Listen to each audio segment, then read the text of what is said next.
All right, I might as well get started. And as people come in, they can roll in with us. This is the second session. We talked about prospecting from a high level last week. And I'm going to do three sessions on prospecting over the next 10 to 12 days.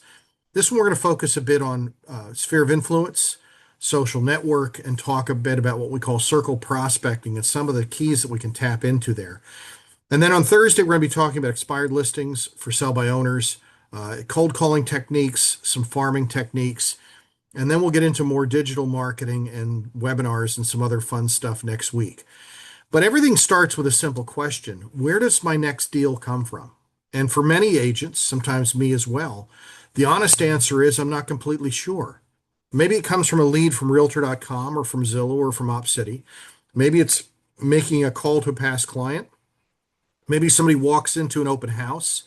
And sometimes strategy is what I call hope and pray marketing plan. You're hoping for the phone to ring and you pray it's not another agent trying to recruit you, which unfortunately is more often the calls you get than calls from people saying, come list me.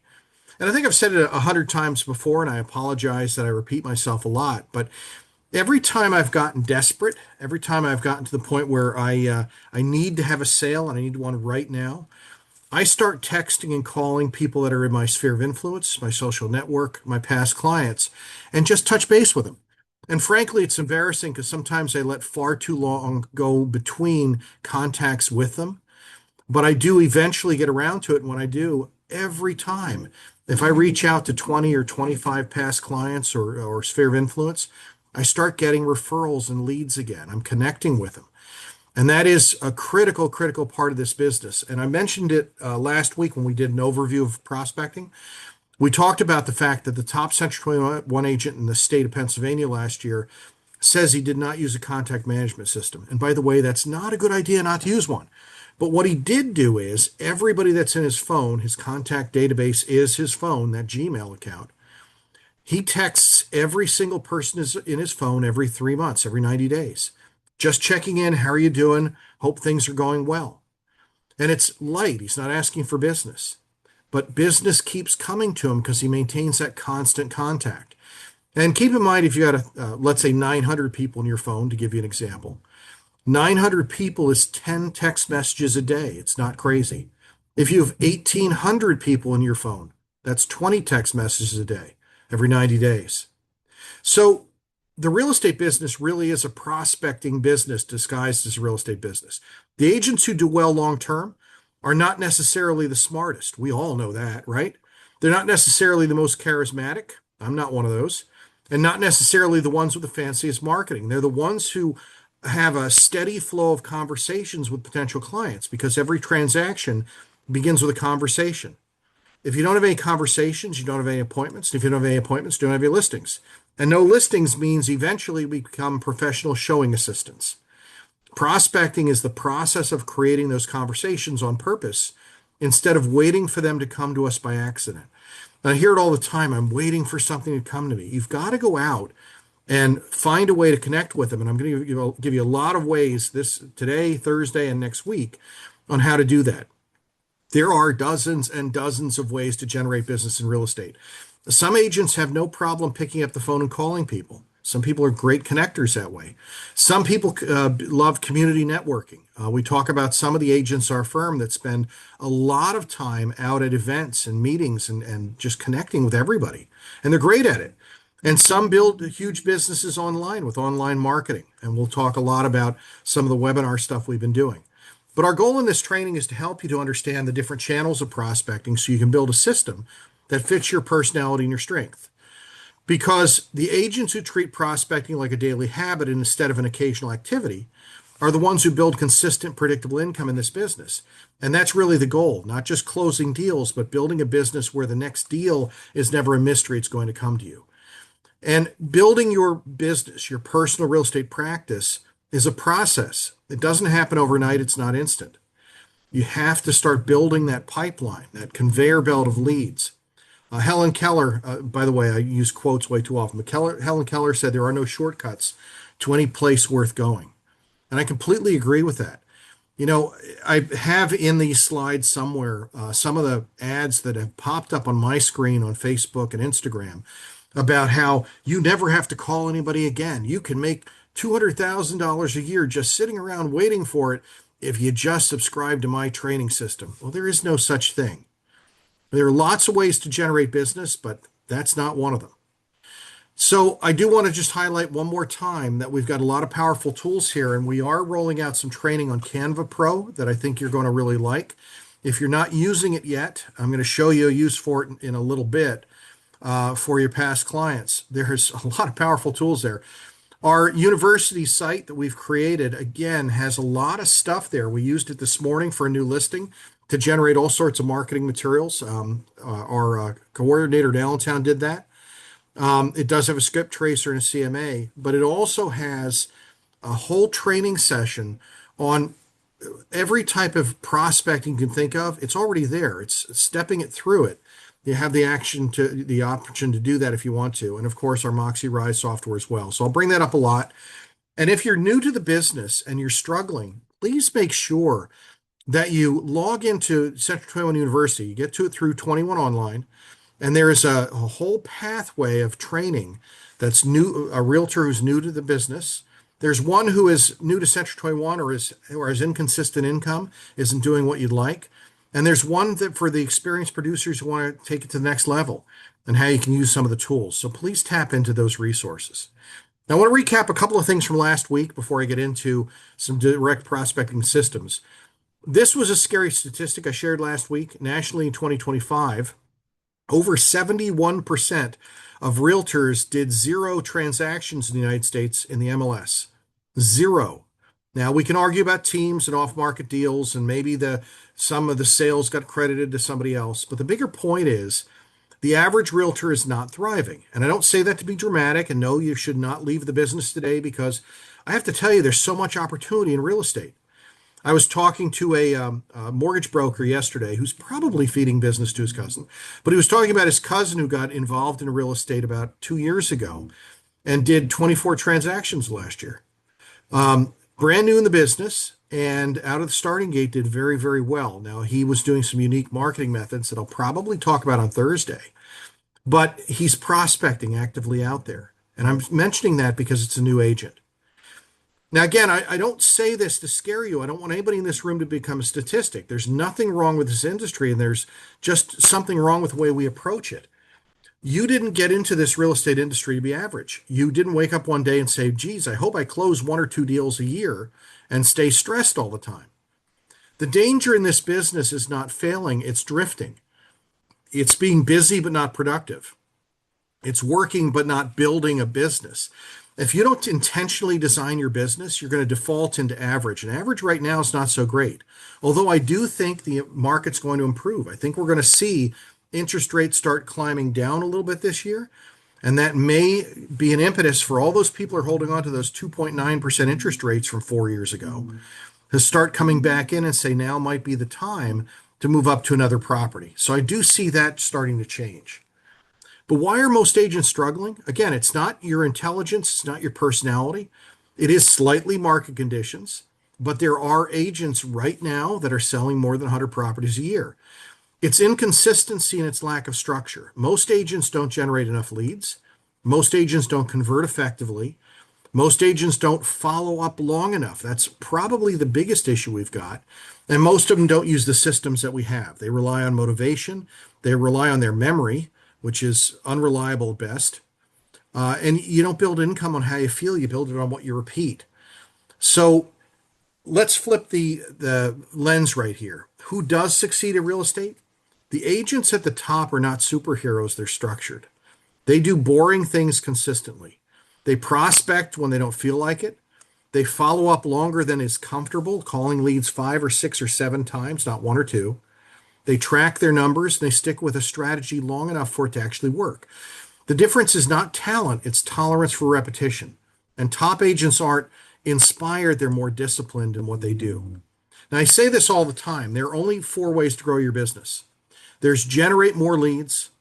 There's converting a greater percentage of prospects. And part of that is doing a better job presenting yourself than competition when you're on the phone, when you're in person.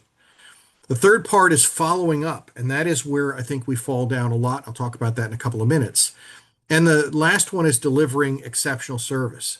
Now, I know generating leads might be paying for leads with Zillow or paying referral fees to OpCity or another service, or you can pick up the phone and start calling people. But it all starts with that. Every real estate practice has these four areas, and you are your own real estate practice. And they all follow four pillars. Again, generate more leads. If nothing new is coming into your pipeline, your future shrinks. So you've got to go out and find them. Step two is to convert those prospects effectively. And that's why we do so much training on listing presentations and buyer agency presentations and how to handle phone calls. If you can't articulate your value, you compete on price. And that's why we spend so much time on these presentations. I was talking to a team leader at another company yesterday that is thinking about joining us. We picked up a few great agents from some other companies recently. And a team leader said he wants to go back to one of his team members and offer him what commission structure we're going to offer. And I said, it's not all about commission. It's about the value we provide. Because right now, that team leader is providing nothing. Well, I shouldn't say nothing, but is not providing what could be offered. And I want to be able to show the value that we actually can provide in addition to just a flat commission. When you're dealing with the public, when you're talking to clients, you're doing the same thing. If you were a mortgage officer, and maybe a couple of our mortgage officers are on here, and somebody calls and says, tell me your rate. Well, rate isn't everything because frankly, the fees that you pay offset that rate.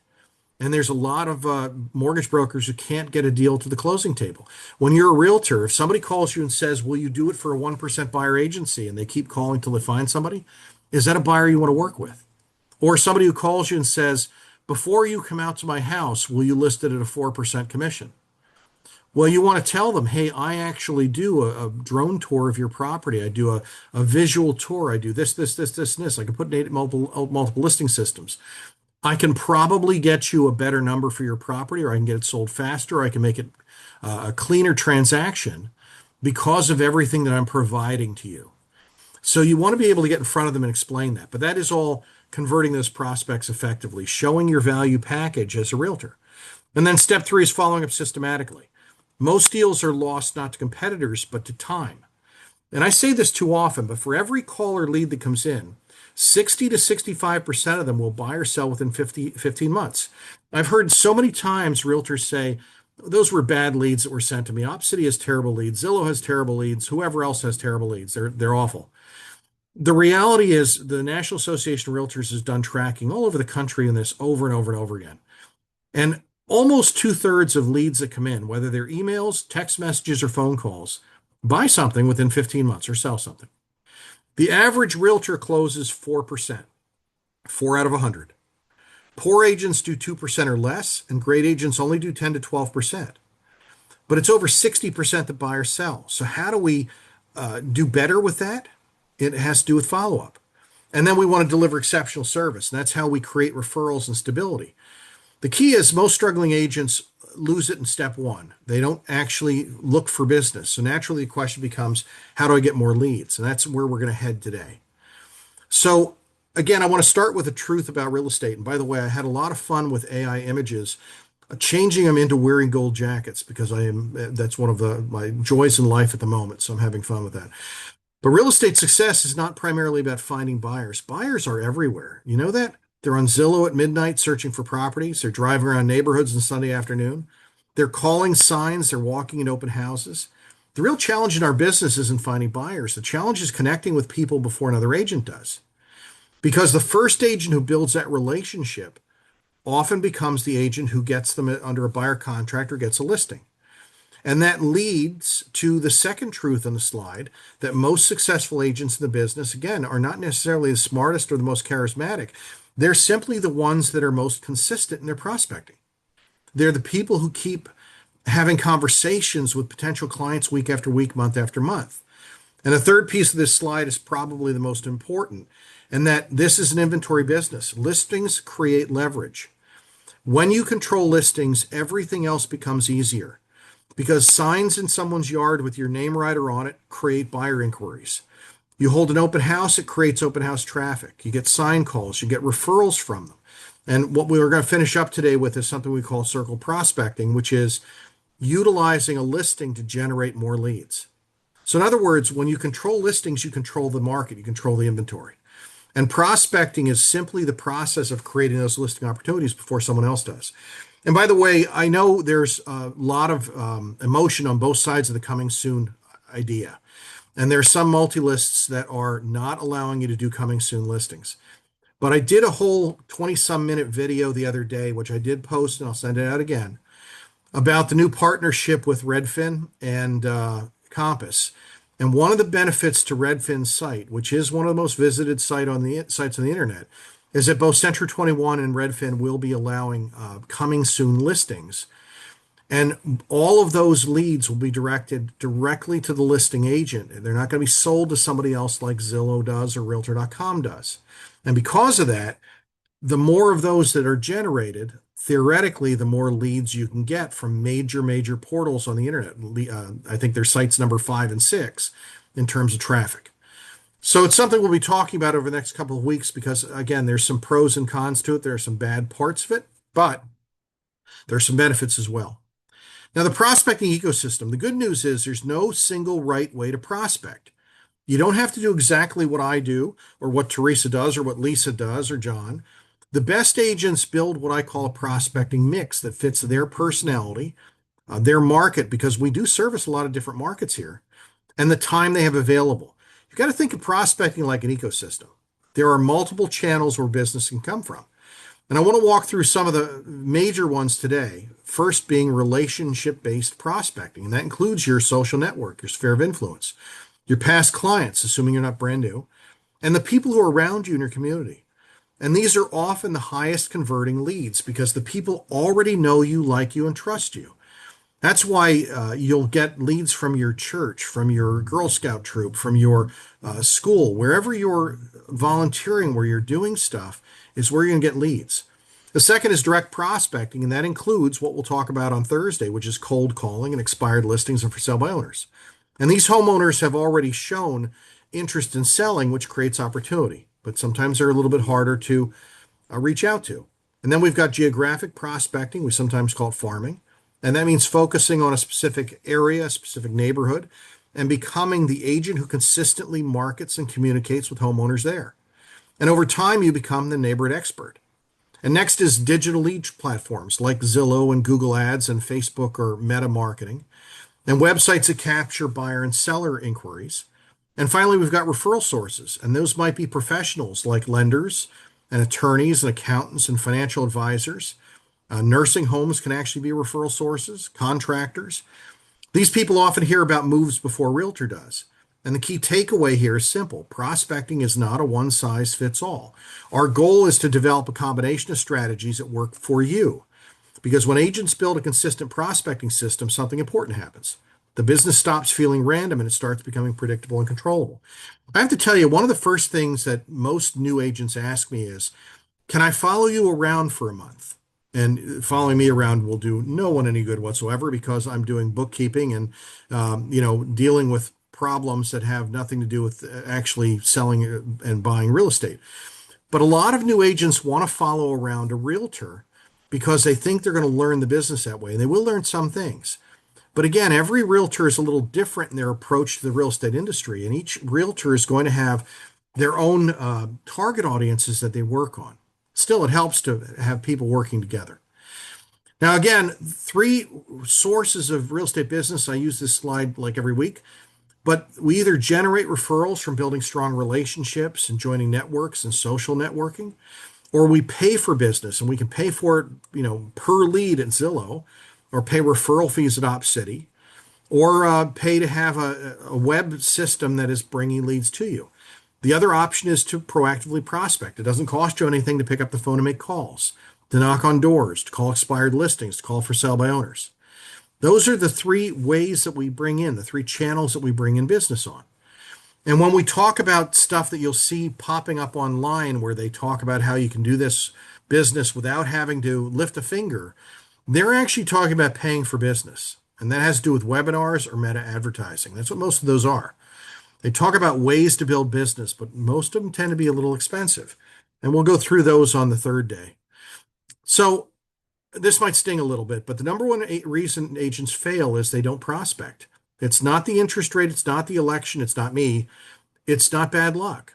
It's a lack of consistent, intentional prospecting, setting time aside and going out and meeting people or calling people or getting in front of people. 71% of agents in the country last year didn't sell a single property. That's not a market problem, it's an activity problem. And the good news about activity is that it's fixable. We can fix it. So prospecting starts with clarity. If you don't know who you're talking to, you don't talk to anybody.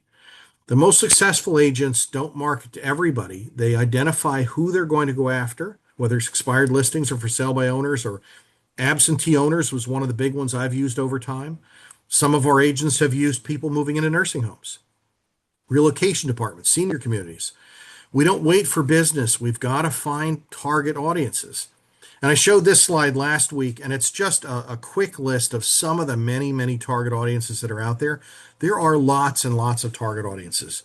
And again, you don't need 14 strategies. You need to pick one or two that you execute relentlessly. And today we're going to talk about family and friends, which can be one of your greatest resources and the one that most of you aren't tapping into properly. So we're going to talk about that a little bit. We're also going to touch on farming techniques, but there are methods of prospecting like door knocking and canvassing, just listed and just sold campaigns, which we'll talk about a little bit today. Expired listings we'll talk about on Thursday. And then think about what niche might work best for you. Being a specialist in a type of property or location. You can specialize in a demographic group. We've had agents specialize in military personnel or veterans. We specialize in first-time buyers. There are campaigns that we've used just to target renters to show them that they can own homes. And our top agent about 15 years ago targeted specifically first-time buyers. And her campaigns were wonderful, and we can share all of that with you. You can target people moving into assisted living or seniors that are downsizing. You can select first-time buyers, geographic targeting. Geographic targeting might be around a lake or a particular community or a school district. You can focus on foreclosures or focus on for sale by owners. Again, you don't need to dominate the entire market. You just need to dominate a segment. Real estate is not just a transaction business. It's a life event business. What causes people to move? Marriages do, divorces, retirements, birth, having larger families, career changes, relocations. Every major life transition triggers housing decisions. And again, referrals from people like attorneys and CPAs and financial advisors, HR departments, if we can get relocation traffic. These professionals see transition before you do. We just have to pick where you want to apply your time. And so build referral relationships, host events, show up in the community, be visible. Visibility builds trust, and trust builds referrals, and referrals build stability. And then again, next week, we'll talk more about digital again. Facebook or Meta ads, Google pay-per-click, Instagram, YouTube walkthroughs. Digital prospecting lets you scale your attention, but it does require constant spending. It requires fast follow-up, and it requires relentless follow-up because those people that are connecting to us over digital typically don't respond to the first 2 or 3 calls. They respond after you hit them 10 or 12 times. So you've got to stay in touch with them. Again, keep in mind, when we talk about prospecting, one size does not fit all. You're an independent contractor. You've got a personal real estate practice. And that means you are your own business. And some of your strengths are going to matter. Your personality is going to matter to what target audience you're going to pick. Some of you have no problem going out and knocking on doors. Jotham was doing that. And that's not me. Some of you would rather wrestle a bear than go out and knock on doors. Some of you love digital marketing, and some of you thrive in networking rooms. Vanessa is fantastic in networking rooms. We've got a few people like that. Dwight is the same way. Some love data and farming, but the best prospecting model is not the one that sounds impressive. It's the one that you're actually going to do every day. So you've got to pick a lane that fits your temperament and then commit to it. And here's where everything comes together. You don't need motivation. You need a system. You need to identify your strengths. You have to actually schedule prospecting, execute your plan, and then review and refine it. Most agents wait for the phone to ring, and that's not a strategy. That's wishing for something. You've got to schedule, and execute a prospecting plan. That's how you know it's working or not working. You measure it, and then you pivot and you repeat it. And if you do that consistently, you will not be part of that 71%. You're going to be part of the 29% that did sell real estate. Because in this business, income is not accidental, it's engineered. And I say this far too often, but prospecting, finding business is a process, it's not an event. And it's where most agents go wrong. They prospect one time, they make 20 calls or they knock on a few doors, they send out a handful of text messages or a couple of postcards, then they wait. Prospecting is an event, it's not a process. You don't go to the gym once and expect to have great abs. You don't plant seeds once and expect to harvest. You have to plan, be consistent, and be non-negotiable. If it's not on your calendar, like a listing appointment, you're not going to do it. If it's optional, it's not going to scale. You're not going to do it. And the payoff is when you prospect with discipline and then deliver extraordinary service, something powerful happens. Your clients become your sales force. They tell everybody, you have to use my agent. That's the long game. The agent who prospects consistently for 2 to 3 years ends up with repeat clients, referral clients, organic inbound leads, people calling saying, so and so told me I had to call you. And at that point, the pipeline feeds itself, but it only feeds itself if you feed it first. Early every morning, every uncomfortable call, every door knock, every text message, that's not busy work, that's building your personal brand, and that's what we're looking for. Now, before I get into sphere of influence, which I want to do, I do want to mention one other thing, and that has to do with the fortune being in the follow-up, and commissions in the follow-up too. The brutal truth is the average agent only closes 1 out of every 30 leads that comes in to their pipeline that ends up buying a house. I want that to sink in. I told you 60 to 65 people out of 100 are going to buy a property if they contact you or if they call into the office. The average agent only converts 4. Of those people you talk to, you're only going to convert about 1 out of 30. And that means statistically, we're not selling homes, we're playing hide and seek with buyers and we're losing. Now, again, don't blame the leads or Mercury in retrograde. The problem is follow-up or lack of it. This is a slide I show too often also, the 3 follow-up ghosts of real estate. This is one of the first things I had ChatGPT create for me 2 years ago. Most agents do what I call the first contact fizzle. They make one call, maybe they make one call, sometimes they don't even call them the first time. Maybe they send a text message and then nothing. And the lead gets lost somewhere between your voicemail and the Bermuda Triangle of your inbox. But here's the real deal. People don't buy a house after a first phone call. They buy after they trust you, and that trust comes from consistent, helpful follow-up. So what do? We have to stop relying on our memory because, let's be honest, most of us can't remember what we had for lunch yesterday. And instead, we build systems. And that means that every single client you get goes into a contact management system.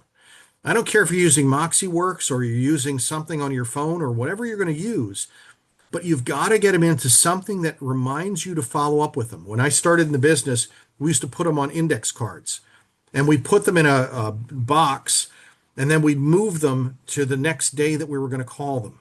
But we'd have these index cards we put notes on. You can do that in your computer now very, very easily. You also should put them in an automated email campaign, a follow-up campaign, a tickler campaign, a drip campaign, whatever you want to call it. Have something automatically going out to them. But that is not enough either because they're already getting stuff from 10 agents. You've got to text them, you've got to call them, and you've got to show them that we care. And occasionally remind them that we're alive and we're awesome. But Lauren, I can't do that. I don't want to bother them. Let me say it a few more times. Between 60 and 65% of those leads will buy a home, and many are going to get stuck with doggy breath realty. They're going to get stuck with somebody who does not care about them as much as you do. And out of that 60 to 65 people who settle on a home, you may only sell 2 of them houses. You're not bothering them, you're helping them. And I know I've said this before as well, but when I call somebody 6 or 7 times and they haven't responded, and they respond back with a text message or a phone call after the 6th or 7th time, what's the first thing they say? It's never stop bothering me. I've never had somebody say that, ever. What I have had, not when I'm initially trying to prospect them, what I have had is somebody respond and say, hey, I'm so sorry I didn't call back to you sooner. I've been so busy. That's how they respond after you've contacted them 5 or 6 or 7 times without them calling you back. That's reality. I hear this line all the time as well because I want to segue into past clients. But I get all my past clients repeat referral business. And sadly, it's not true. You might think it is, but it's not. And those of you who send out calendars every year and actually go through and scrub the list every year, realize this, that some of your past clients that you thought were your best friends bought or sold with somebody else this year. It happens all the time. It's unfortunate, but it's true. Do you know that between 6 and 8% of the people you know, of the people in your phone contact list right now, are going to sell a home this year? And how many people are in your phone? How many listings is that you could potentially lose if you're not following up with them? Talking about past clients, you'd think someone we help buy their dream home would come running back to us next time they're ready to move, right? That's wrong. Even experienced agents, and Tom Ferry's organization just spent a lot of money studying this with their top teams and with their top agents, going back and scrubbing lists and figuring out if anybody who bought or sold in the last 5 years put their properties back on the market. And what they found is even experienced agents only relist 1 in 6 past clients. That's horrifying. And the top teams only were getting 2 out of 5 of their past clients back. That sounds insane, but it's unfortunately true. And why this is, I mean, we helped them move in and then they moved on. But part of it is us. We forgot to follow up. Meanwhile, they ran into a new agent at a barbecue. They got a magnet, and boom, a new listing, and it's not yours. And again, here's the ticket. Between 6 and 8% of the people that are your past clients right now are going to move this year. And if you're not in touch, they're not thinking of you necessarily. Recent study asked thousands of consumers, Google did this, asked thousands of consumers how many real estate agents they know personally. They have an agent they bought their home from, but they also probably have a relative in the business. Everybody does these days. They've got somebody in church. They've got somebody in their kid's school. They have one of the neighbors. And they have an old friend from high school or college and so many others. And these results might surprise you. 34% knew between 1 and 5 realtors, but 29% could name 6 to 10 realtors off the top of their head. That's almost 30% could name 6 to 10 realtors off the top of their head. 17% knew 11 to 20 realtors, and 4% knew more than 21 realtors. So even if you sold them their house, half of your past clients know more than 6 realtors, and nearly everybody knows more than just you. Which brings us back to staying in touch and staying top of mind, so when they are ready to move, they contact you. And that is why we provide so many social media posts. We provided almost everybody in the company some St. Patrick's Day posts this past weekend. So you can share them all week if you want to. We're going to have stuff coming up for Easter. We'll have some stuff coming up for Cinco de Mayo. But share them if you can. That's why we provide them, to at least to help you, to remind everybody in your contact that you're in contact with that you're the person to call if they need help. But we need to go beyond that help. Now, Lauren, I don't want to post this stuff on social media because, Lauren, it's corny. Can't you just run more ads, Lauren, and generate more buyers that I won't follow up with? We've got to be out there in the public reminding people that we're in the business all the time. We've got to keep top of mind for the real estate industry, and that's important. So here's what we have to do. Stay top of mind with current clients, the ones who are ready to buy or sell right now. We've got to follow up consistently with active leads, even if they're ghosting you harder than a bad Tinder date. You've got to stay in regular contact with the ones who say, well, we're thinking about moving in 3 to 6 months, because it really means call me again in 2 weeks when I realize I have no clue what I'm doing. And you've got to have long-term nurturing systems in place for those who want to move maybe in a year, because that maybe could be a listing next spring if you're the one who stayed in touch with them. And that you never know when a job transfer is going to take them someplace else, or a family change happens suddenly. And that means having nurturing systems for everyone who is a past client or part of your social network as well. Real estate is not magic. It's not about who gets the fanciest website or the most glitter on their business cards. Although I did see an agent that used to work with us. She's actually in the western part of Pennsylvania now, that has a business card where when you tilt it, her head moves, which I thought was really cool. But it's not about how cool your business card is. It's about who builds relationship and who follows up, who stays top of mind, not just in their email. So we have to stop jumping from one lead to another like squirrels in espresso and start building warm relationships that actually lead to closings. We've got to get out of the 1 out of 30 club and get to the I'm too busy writing offers to answer this call club. I better refer it to another agent in my company. So we want to stop just following up and we want to follow through. So for the rest of 2026, what I want to help you to do is explode your listing appointments with your database. We're doing so much education because we want you to succeed. There's some changes happening in the industry. And while many tried and true systems work, we may have to incorporate some more modern lead strategies. But we want to help you effectively use our systems, the Moxie ecosystem, the university system that we put together. And we want to help you create effective follow-up systems and campaigns that you can actually use. We all want that magic pill, that quick and easy way to make money, but it doesn't exist. And these are some of the ads I think you've probably all seen if you're on Facebook or Instagram. They're all over the place. They talk about how you can get a 6 or 7 figure income and never have to call an expired listing or for sale by owner again. You're never going to have to pay for leads. You're never going to have to pick up the phone and call anybody ever again. That's not true. By the way, I think 4 of these systems I've now bought just to see what they're doing, and every one of them is the same. They're teaching you how to run campaigns, and those campaigns cost money. Some of them involve webinars, some of them involve advertising through Meta or Google Ads, but all of them have to do with spending money to do something, and all of them then can put the system together for you for the low, low price of $5,500 up front. That's the way all of these systems work. But you'll see these as if there's some secret super way of making money that's going to suddenly help you to make money with no effort. Again, there's only 3 sources of business. We either generate referrals, we pay for business, like paying for leads online or subscribing to Zillow or paying referral fees to Opcity, or we sit down and we start making phone calls or knocking on doors or going to expired listings. Those are the ways to make business. Even in today's modern age, when we're looking at how you can tap into Meta and YouTube and some other sources, those are great things that we build into our practice, and we'll talk about those on the 3rd day. But it isn't the way you're going to generate most of that business.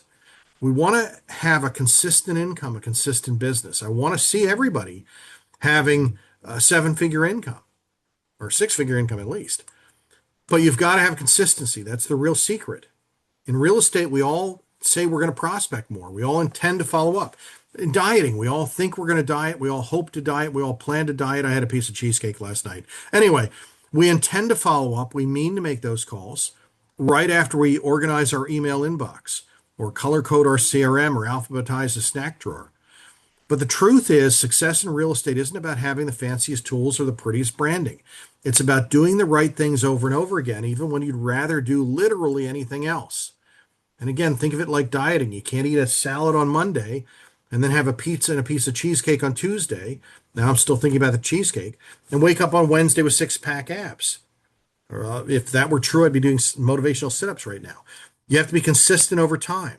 So instead of thinking I'm going to try prospecting for a couple of days to see what happens, think about this. I'm going to commit to 30 days of consistent follow-up and then stretch it to 90 days and then 6 months. Again, very, very similar to dieting. And before you know it, you've built a pipeline that actually, pipes. Now, talking about a trap we all fall into, busy work. You can spend 3 hours researching new logo fonts and still not have a single listing appointment.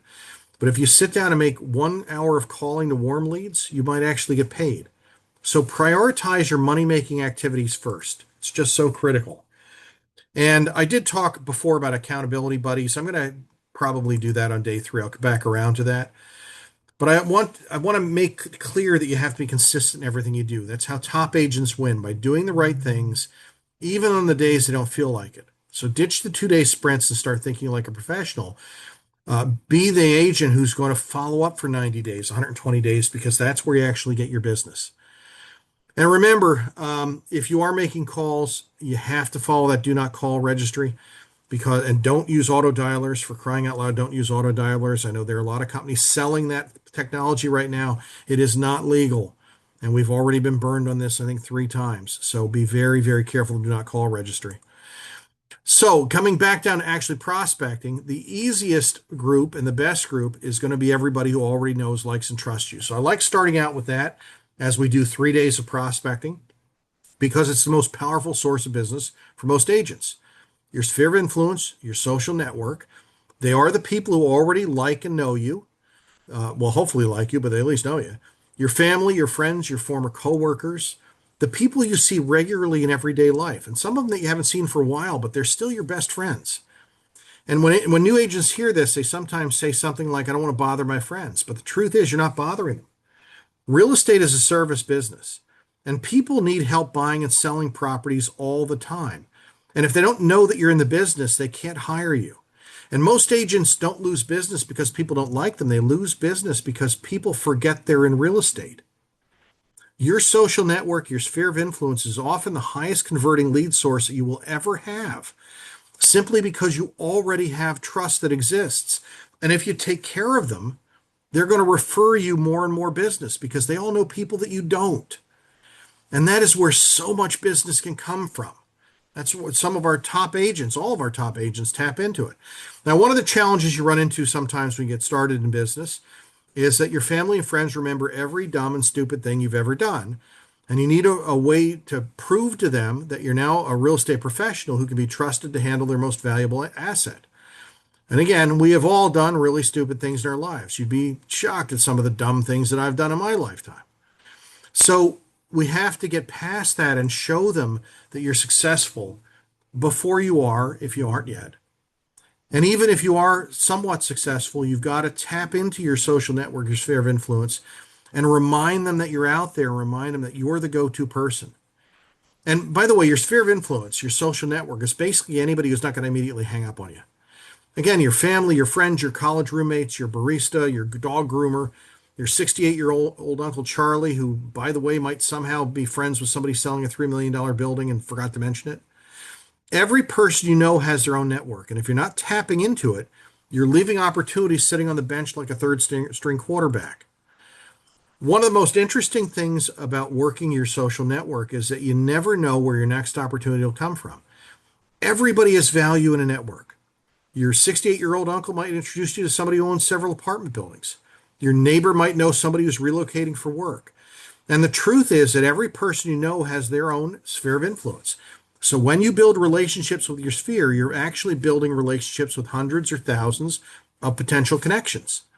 I've personally seen situations where someone with very modest connections referred a client who owned dozens or even hundreds of properties. The opportunity is often hidden inside those everyday relationships. Now, the other thing I hear all the time is I don't have to remind them. I don't have to put something on social media. I don't have to call them. I don't have to ask them because everybody knows I'm in real estate. Yeah, sure they do. Just like they know you were once into pottery, CrossFit, or that MLM vitamin thing. The reality is your aunt doesn't remember what you do. I really don't need to contact my family and friends. I hear this from people all the time. They already know I'm in real estate. And unfortunately, that is very rarely true. I don't think I have a slide for it today, but a couple of years ago, we had an agent in Palmerton named Steve. And Steve had been with us for 7 years. And we did a series of ads for him on social media. And one of them was cute and kind of funny about the holidays. And he had 3 messages, comments under his picture, not one, but 3, all of them saying the same thing. Hey, Steve, I didn't know you were in real estate. When did you start? 7 years. When did you start? Your family and friends often think of you as whatever you did before real estate. Maybe you were a teacher. Maybe you were a bank teller. Maybe you were in construction. And that's the version of you that they remember. And sometimes people are hesitant to refer someone if they're not confident in that person's experience, if they think you're brand new. So the solution is not to disappear. The solution is to stay visible, to share activity, to share success, and to share market updates. And over time, people will begin to see you as their real estate expert. And once that perception changes, referrals begin to happen naturally. So what does this practice actually look like? Or what does this actually look like in practice? I do a lot of different variations of this, but a simple 90-day contact plan. I don't care if you've been in the business 15 days or you've been in the business for 4 years and you're just not getting enough business.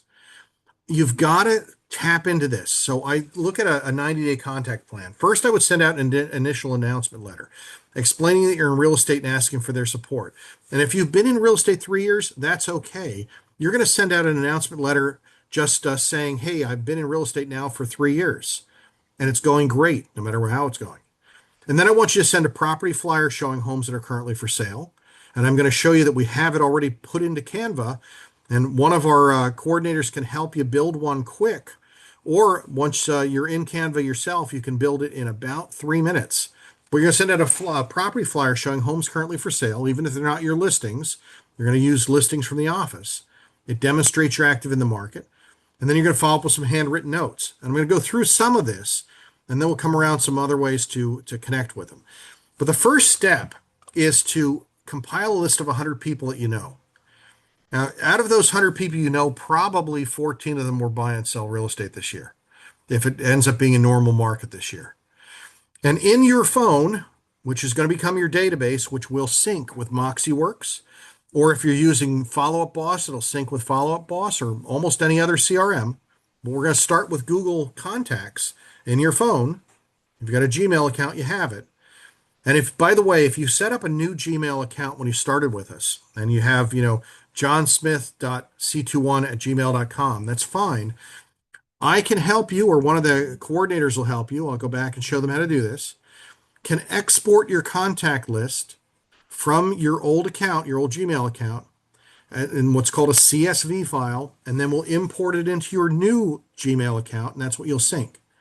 And in that new Gmail account, you're not only going to have their name and phone number and maybe email address.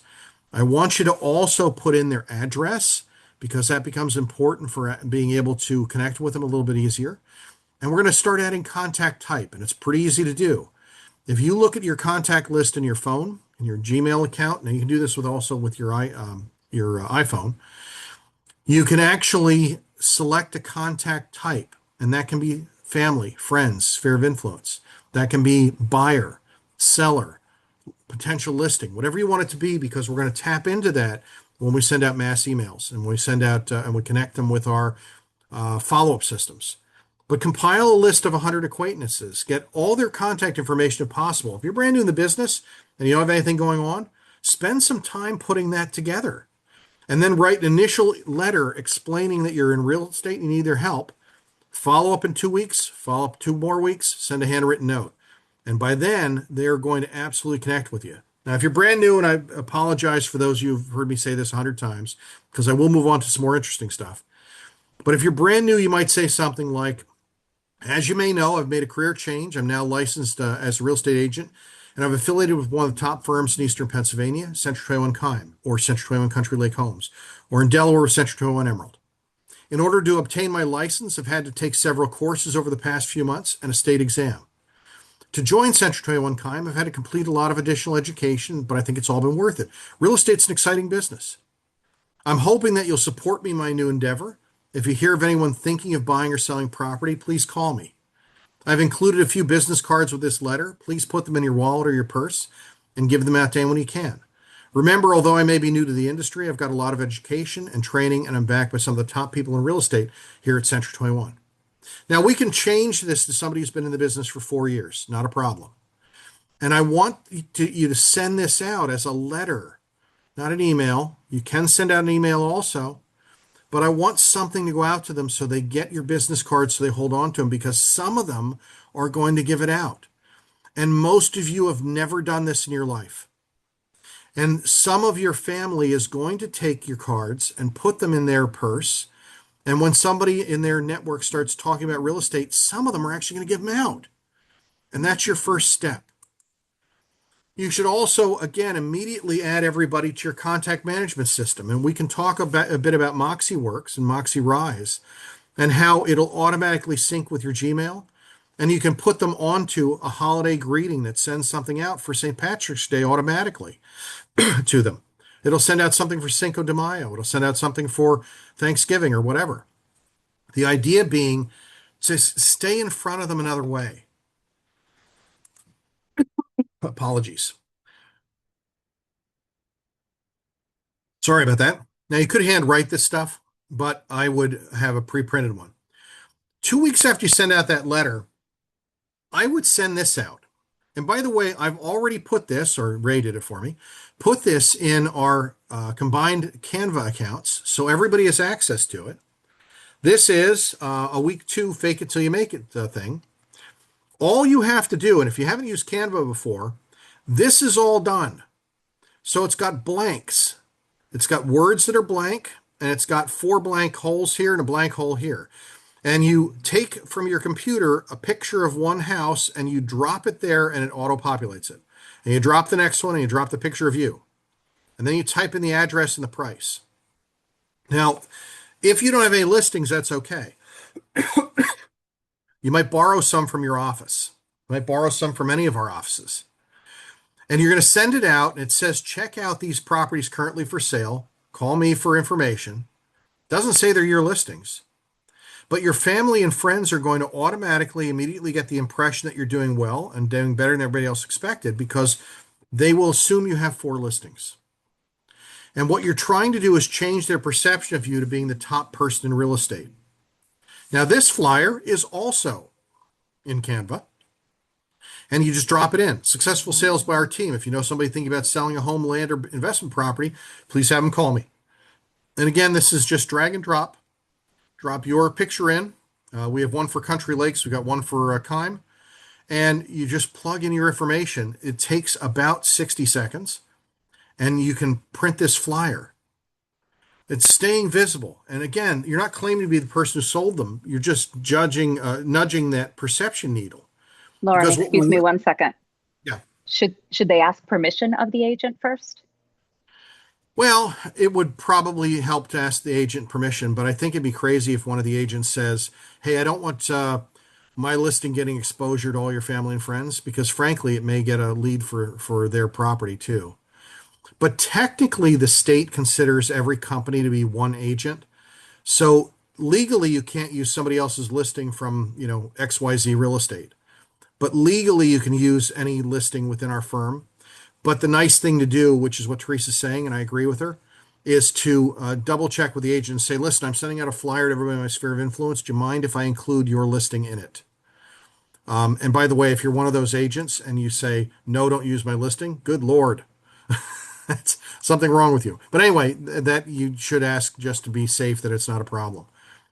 And let me just see if let's see if we can close this just for a second and I'll show this to you. Oops, hang on. So in Canva, these are the templates. So this is that template. 4 pictures, prices, the agent, and then we've got a sign we can dump in for either Country Lake Homes or for Kime. Actually, you can dump in for Emerald also. And the flyer's ready to go. You can actually share to print it.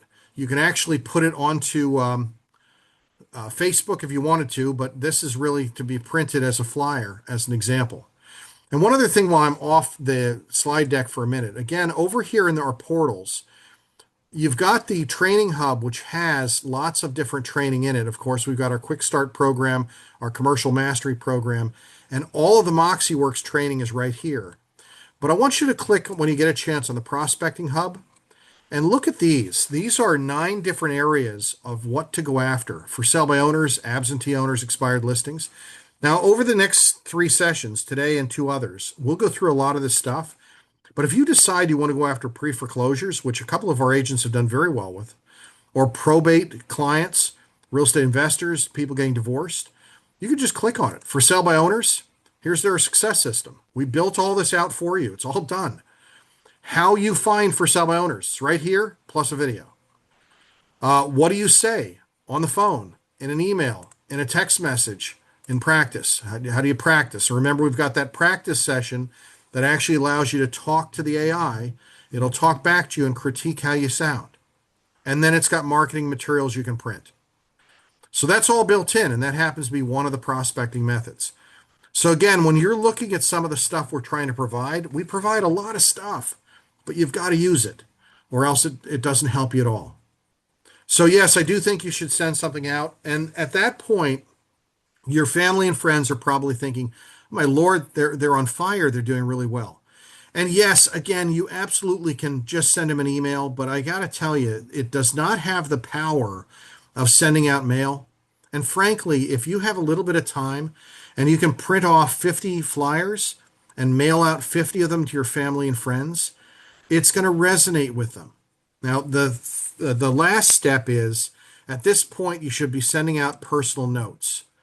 And those personal notes, is something you should send everybody you know. If you go out to Staples or Office Depot, get a few boxes of blank note cards, they're cheap. And every morning, write five or so personal handwritten notes. If you send out five every day, in 20 days of work, that's 4 weeks, 5 days a week, you'll hit 100 people in your database. And your goal is just to let them know you're thinking of them and personally asking them for your assistance. And again, throw in a couple of your business cards. Because one of the surprising things I've discovered about top agents around the country, and I've been to workshops from everybody, I've participated in workshops with every top trainer in the country just about. And one of the things I hear from all these top agents that are doing, 200, 300 transactions a year is that most of them, not many, most of them sit down every morning at 7 o'clock, 7:30, and they write out 5, 6, 10 personal handwritten notes every day. Because personal notes really connect and resonate with people. And if you continue the practice after your initial wave of notes, your sphere of influence, you might have to have to think really hard about who you might want to write to. But it keeps you forefront and top of mind. Hey, I was thinking about you today. I thought I'd write you a quick note. Just want to say hi. Thanks for all the little things you do for others, and so on. It's magic when you do this. At the same time you're doing all this, post stuff on social media. It connects them. They're seeing a physical letter in the mail.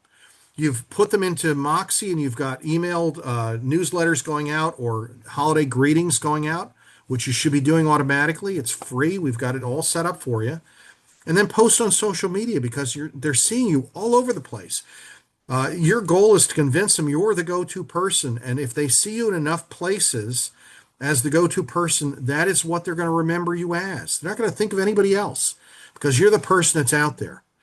I said this last time we met, but there's an agent who's not with us, by the way, but is been in the business. I think this is her third year. And every morning she does an Instagram post. Actually, there's an agent at Pinnacle who does the same thing, a young man who was in golf and now does real estate. Every morning does a different Instagram post. And that Instagram post shows up on everybody's feed that's connected with them. So every day they've got this little 30 or 60-second thing, and it keeps them top of mind. They're always talking about real estate. I don't listen to them, but I see it pop up, and it reminds me that the person's in real estate. By the way, I saw Century 21 in South Carolina did something that I think is cool, and I want to do it. And I think everybody should do their own, but I want to do it for our company. They did a getting ready for the spring market video that I think is hysterical.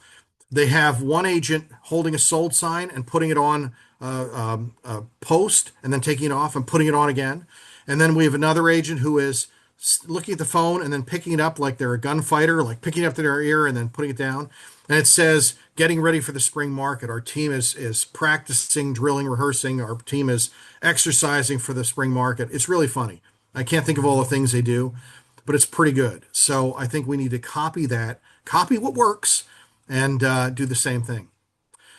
Again, post on social media. You should be sharing your listings on social media regularly. Everything you can. And again, every listing you take automatically has 6 to 12 different pieces created within Moxie. It's called Moxie Impress. You go to mymoxie.century21.com. You have an account.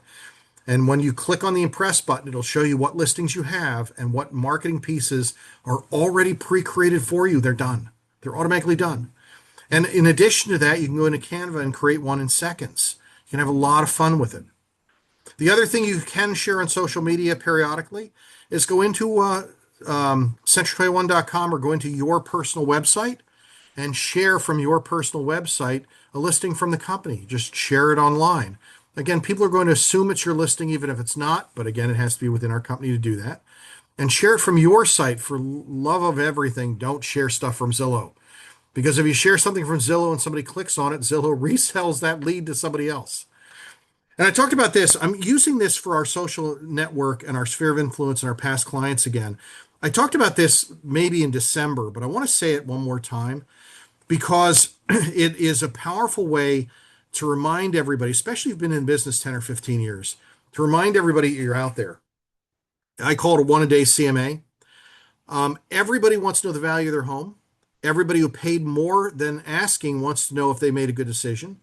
And a current market analysis opens the door to a much bigger conversation. Probably 8 of your past clients, maybe as high as 14, but probably 8 of your past clients this year are going to sell their house. Is it worth it to you to text 100 people to find the 8 that are thinking about selling this year? Well, of course it is. So stay in touch with them. And one of the things you can do is this thing. Now, this is an agent in Omaha, Nebraska, who did $30 million in production in 2025. How many of you would like to do $30 million in production? By the way, the housing prices are not higher than here. Did crazy success. And he said what he does, this is his main method of marketing, is with all his past clients, the social network, his sphere of influence, he sends out 5 text messages a day. He goes into Zillow every day.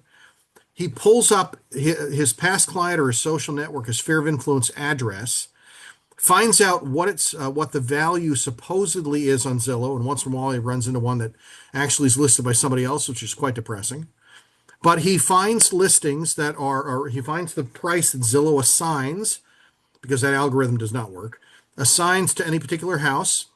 He finds the ones that are his past clients' sphere of influence, and 5 times in the morning, he sends out a quick note that says, "Hey, I was thinking about you. I pulled up your house on Zillow this morning, and Zillow thinks your home is worth $297,000. What are your thoughts? I know I have mine." And by the way, they almost always respond to that text message, and they're reconnecting with you, and they're doing it about real estate. Now, in this case, you're not asking them to sell, but you're providing a value. Prices may be moving up, they may be moving down, and I'm here to keep you informed, is what you might say. This is all he does, and he did 30 million in production. How many of you like to do that? At an event 3 years ago, this, by the way, came as a result of a Tom Ferry event. And Tom pitched reaching out to past clients using with a screenshot of their home on Zillow, and with a note that said, "Hey, Lauren," if their name's John, you'd call him John. "I was on Zillow today looking at a couple of properties. I decided to take a look at your property. Look at this price. I've got my opinion of what it means, but what do you think?" Now, they ran that campaign with their people that were in their network for 100 days. Their mentees in 100 days produced 18,000 appointments and $7.6 billion in listings. Now, everybody should be doing this. Everybody should be doing this. And by the way, if somebody asks you to do a CMA, you could even put together a CMA in Moxie Present. It takes about 10 minutes. Or send the Zillow note. And you can follow up with a text message the next day. And if they don't respond in 3 days, call them. But you can send out a CMA. If you have not used Moxie Present, it's really pretty cool. You go in and you click Present. You pull their old listing. You import their old listing, or if it was never listed, you have to type stuff in. And it'll plug in their information. Moxie Present will find comparables for you. Now, you can change them if you want, but it'll find them for you. You pick out the ones you want. It builds a beautiful CMA for them, and you can just send it. Takes a few minutes. If you did 3 or 4 of those every morning and sent them out, what do you think it would do to your production? Again, you can copy the old MLS number from when they bought it. Could be 20 years ago. Doesn't matter as long as it auto-populates, because it'll get the bedrooms and baths and stuff. On the next screen, it gives you what it thinks are the best comparables. You check off the ones you want included. And this only goes back 6 months. You may want to change the filter to a year, but it goes back 6 months. You pick the ones you like. It'll tell you, based on the square footage worth $293,000, you can adjust what actually goes to them now. I want to put it between 320 and 325 and tell them it's the algorithm. And when it goes out, you can also pick the pages you want to include with it. So you might select certain pages and not select other pages. That's okay. But you can actually just send it the way it is. And it goes out to them as a beautiful campaign. It's automatic as soon as you plug it in. So this is one of the things you can do with your past clients, your sphere of influence, your social network, that maintains contact with them and reminds them that you're in the business.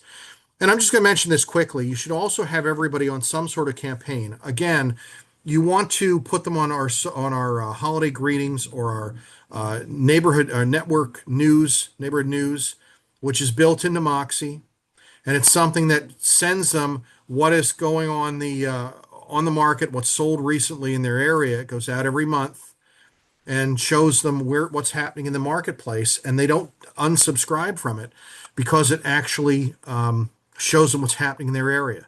And frankly, if you were in a neighborhood and you're trying to hit a neighborhood, let's say you're in Clearview Manor, you might try and get the email address of every person in Clearview Manor and put all of them on a neighborhood update and have it automatically update them on what's happening in the neighborhood. I guarantee you most of them will not unsubscribe because they're curious about what's happening. And you become the neighborhood expert. Another way of connecting and staying in front of them. Very easy for it to work. Again, that's under, it's actually now under Rise instead of Engage, but it's in the neighborhood network. All right, let me get on to the next thing. Neighborhood News shows you what's happening in the marketplace, which is kind of cool, and they do like to see that. But I want to talk about a second method, which is one of the simplest ways to build your brand of your business, and we call it circle prospecting. It's not cold calling to strangers about some mystery listing in another town. It's a targeted outreach to neighbors of a home when you listed one, whether you've listed a property or holding an open house or selling one. The way you do it is when you list a home, you call the neighbors or you stop by the neighbors and you say, I just want to let you know a home is in your neighborhood is hitting the market. If you know anybody thinking about making a move nearby or you're curious about what it means to your home's value, I'm happy to have a chat. When you hold an open house that weekend, you call them again to personally invite them. Hey, stop by, take a look, grab a cookie, and maybe meet your future neighbors or at least scope out what the competition is. And when the home sells, you call them a third time. We used to call it 3 steps to success. Just want to let you know the home sold, and as you probably know, when one house sells, a few more people decide to move. So if you're curious what yours is worth, let's talk. These are 3 powerful touches, 1 powerful message. I'm the go-to agent in the neighborhood. So start dialing because nothing builds credibility faster than being the one who keeps the neighborhood in the know. And sorry, I keep trying to check chats. I know some of you are chatting back and forth with me also. And that's good, but sorry if I'm not seeing all of them. Hold on. And then again, I used to call it 3 steps to success. Anywhere real estate calls it circle prospecting. And the idea is really simple. Every listing generates more than 1 transaction. Every listing becomes a lead generator for the entire neighborhood. Whenever a home goes on the market or sells, something really interesting happens. People start paying attention nearby. They start wondering what did the house list for. They start running to Zillow to see what it was on the market for. They wonder if the market's strong. They wonder what it means for their house. And that curiosity creates conversations in the household, creates opportunity. And those conversations in the household lead to often people listing with someone. So it's simply about making sure you're the one having that conversation with them instead of somebody else. So it's targeted outreach to homes surrounding a listing or a sale. Instead of random cold calling, you're contacting people who already have a reason to care. When something happens in their neighborhood, they naturally are asking a question, what did it sell for? What did it list for? What does it mean to my home's value? And your job is not to pressure them. Your job is simply to be the person who's there to answer the questions. You're sharing local real estate news. And when you become the person who provides useful market information, something powerful happens because you become the neighborhood expert, the market expert. And that first opportunity in circle prospecting happens as soon as you list that property. The moment when curiosity begins in the neighborhood is when the sign goes up. So neighbors start noticing the sign. So when you put up the sign, that's when you want to try and hit the neighborhood if you can and knock on doors or drop something off. But you want to talk to them. I shouldn't say drop something off. Call them on the phone and you can pull them up in RedX, which we have access to, what the phone number is. They're going to ask you, how much are they asking for it? Will it sell quickly? Is the market still strong? And they're going to have conversations with you because you're not that person bugging them. You're telling about what's happening in the neighborhood. So you let the neighbors know the property's listed. Ask them if they know anybody who might want to move into the neighborhood because you're working on behalf of that seller to sell it. And remember, many people love the neighborhood they live in. And they know family and friends and coworkers who may want to live nearby too. And this is really just a friendly introduction. Now, one of the scripts we can use, you might start casually. Hi, my name is Teresa. I'm with Central 21. I just listed a house at 4144 Maple Street, right around the corner from you. And I figured to reach out to neighbors first. Have you been keeping an eye on what homes have been selling for in the neighborhood lately? And that question does something very important. It opens up a conversation. And from there, you can simply offer to keep them updated. Hey, I'll let you know if anything happens in the neighborhood or when the property goes under agreement. And the second opportunity to touch base with them is when you host an open house, because you want to see them 3 times if you can. And neighbors are curious. They want to know how their home compares to yours, how your listing compares to theirs, maybe is a better way to say it. What upgrades have been done in that home compared to theirs, and what homes in the neighborhood are really worth. So you invite the neighbors to the open house. It accomplishes three things. First of all, it creates activity and traffic at your open house. But secondly, it positions you as a neighborhood expert. And third, it opens conversations with potential future sellers because people most interested in what homes sell for are often the homeowners are nearby. So really powerful to do that.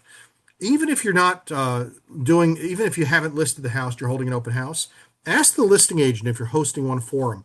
Do you mind if I go prospect the neighborhood? Because chances are they won't. I'd like all of you to do it, but chances are many of you won't. So open house invitation.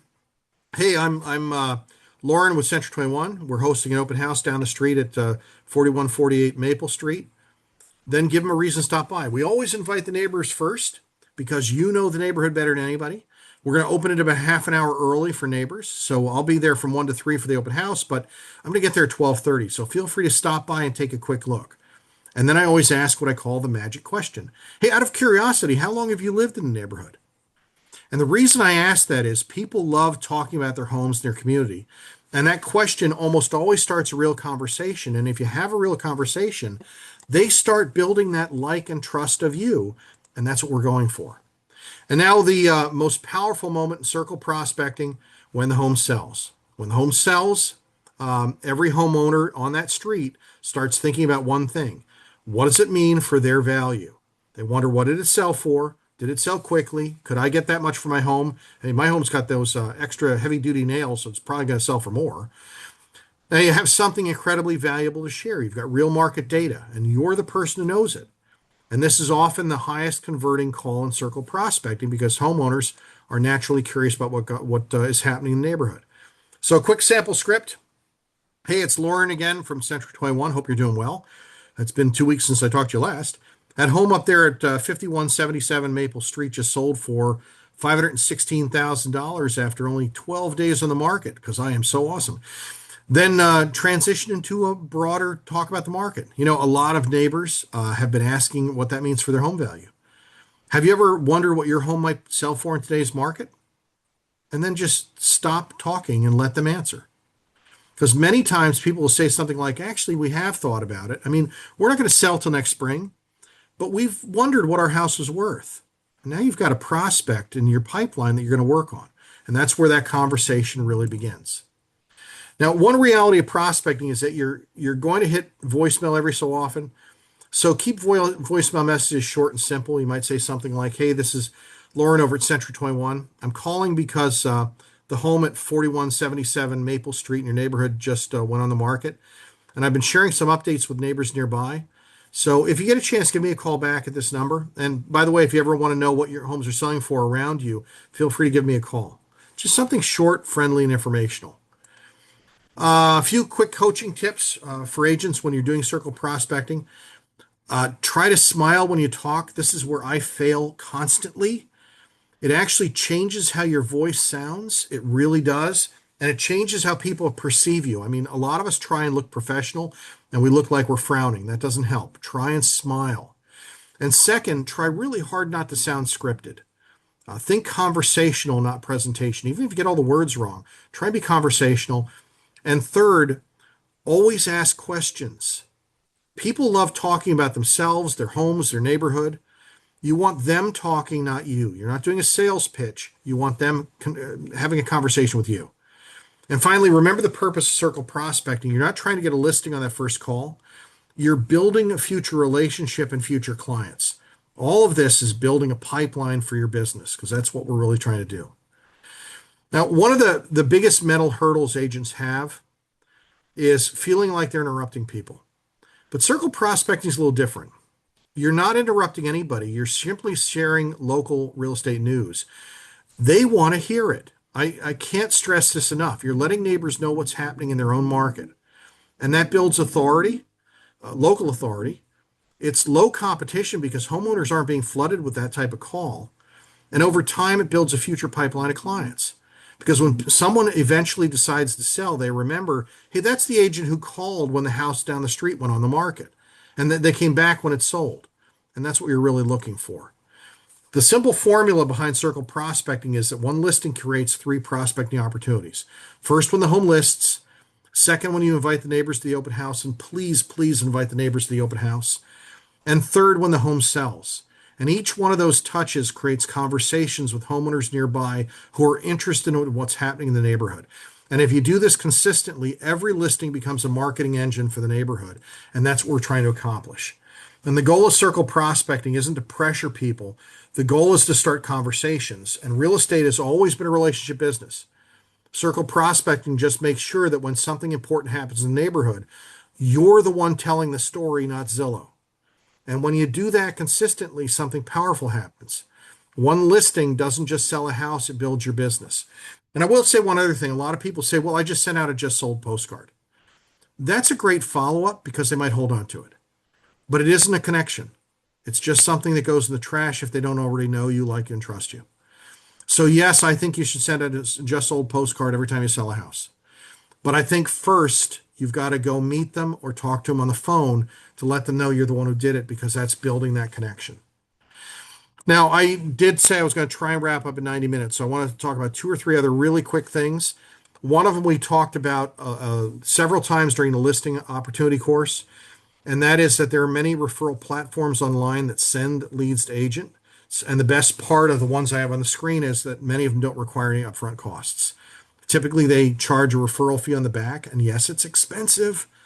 They are sometimes 40% of the what you're getting, but you don't pay anything unless you close a transaction. And if you get a listing out of one of these, you're going to hopefully do circle prospecting to generate more leads that are not paying 30 or 40% referral fees. Now, these sites connect consumers to people who are looking to buy or sell houses, and again, Referral Exchange, Fast Expert, UpNest, a lot of them.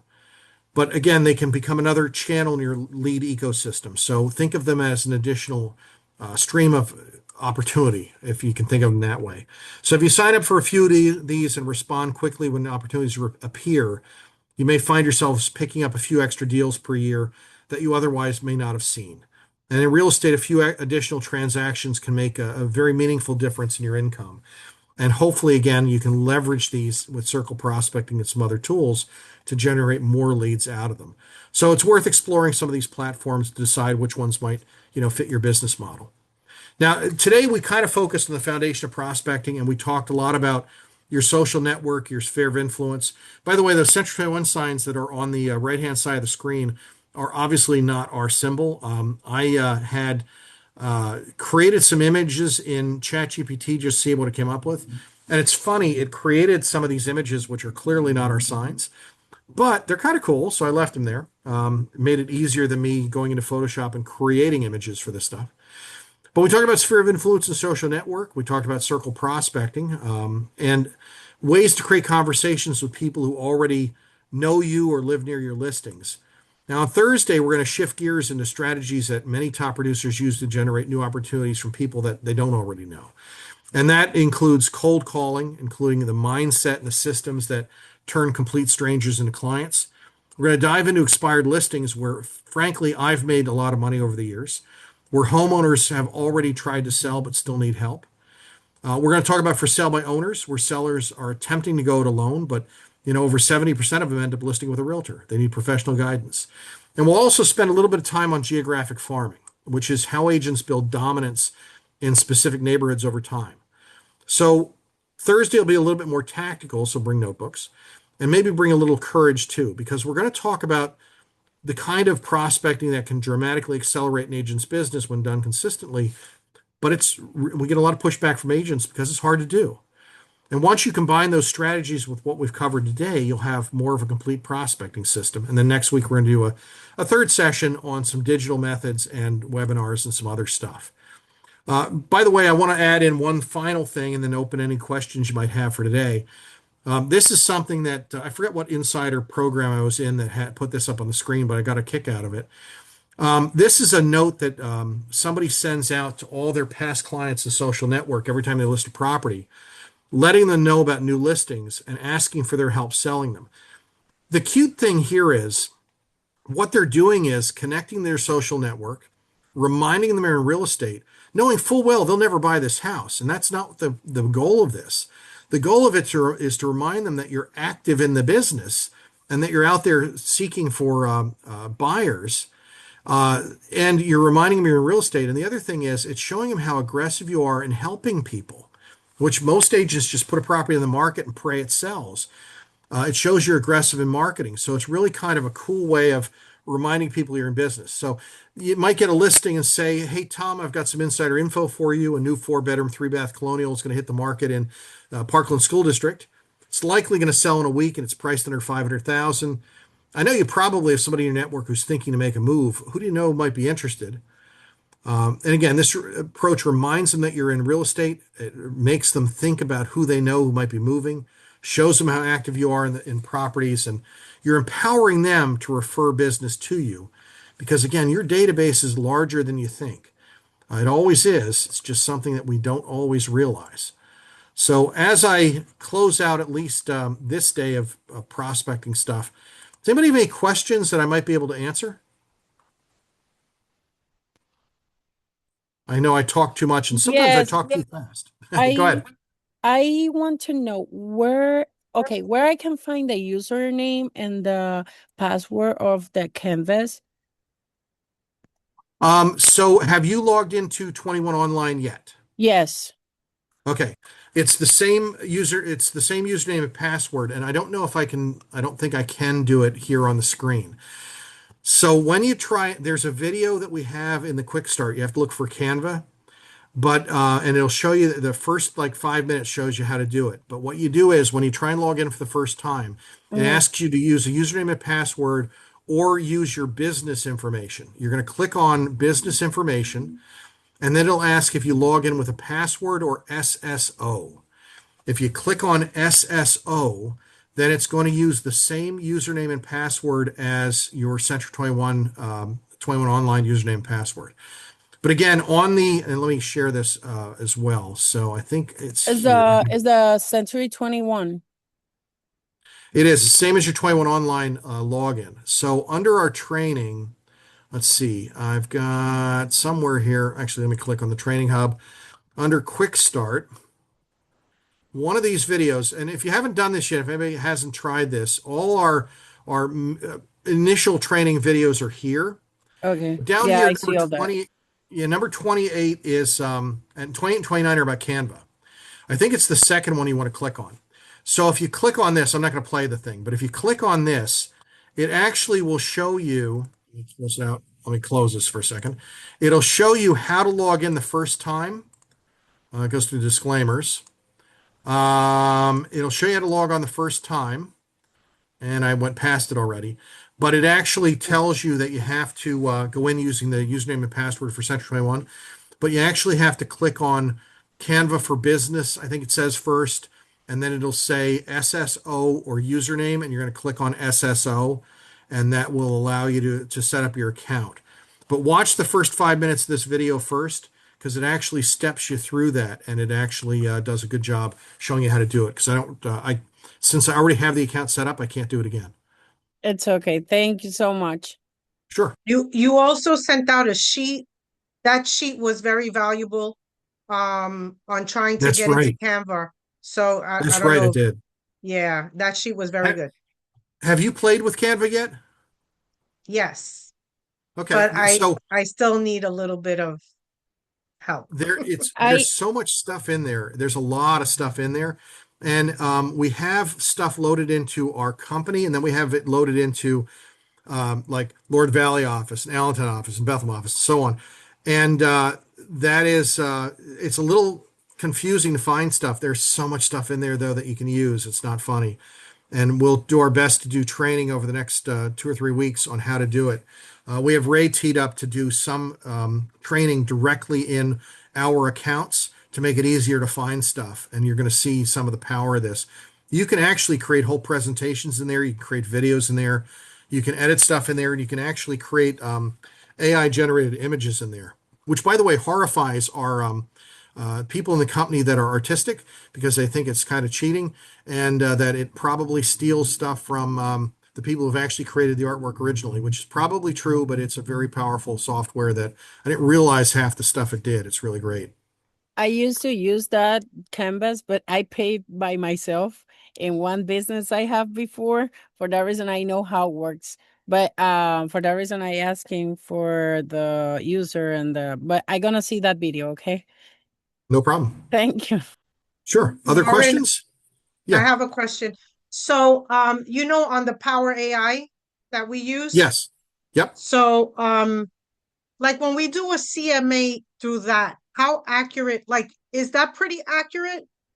Like, can It's we, so yes and no. Moxie Present's going to be a more accurate one, but this is faster. Mox? So Okay, if you pull it, it's going to have trouble with certain subdivisions, like in the Poconos, because when you get into some of these subdivisions, if it's closer to a lake, if it's in a subdivision, it's lakefront, it's going to have a different price than Lake View, and it's going to have a different price than further out. If you're in a townhouse neighborhood somewhere, it'll work really well. The nice thing about the CMA tool in there is it pulls all the data from a couple of sources, one of them being the multi-lists and one of them being Zillow. And that's how it comes up with its algorithm. But it is an algorithm just like Zillow is. But it might give you a pretty good, at least an initial idea what it's worth. And if you send that CMA out to clients, if you actually run a CMA in C21 University's CMA tool and you send it to somebody, I would put a little note in saying, hey, this is what our AI came up with. In order for me to really narrow it down and come up with a realistic value of it, I'll have to stop by your house and walk through. But it gives you an initial thing that they'll look through, and they might think it's high or low, but it'll get you hopefully in the door, and that's the ultimate goal anyway. okay. Other questions anybody's got? Are you sending this video out to everybody too? I will. It since it saves online, Zoom takes a couple of hours to regulate it or to whatever Okay. finalize it, and then we'll move it over to Zoom or to Zoom to YouTube, and I'll send it out to everybody. Yep. Okay, thank All right. Anybody else? All right, we're just about on time, so hopefully that went well for you. I talked too fast. I apologize. And if you're available on Thursday, we'll be talking about for sale by owners and expired listings and some other stuff. And then we'll get into some more creative things next week. But I do hope this stuff's helpful, and I hope you take some of it to heart and not get offended by some of the other stuff. But thanks, No, everybody. thank you very Thanks. Thanks, Dwight. Thank you very much. I appreciate it. Thank you. Thanks.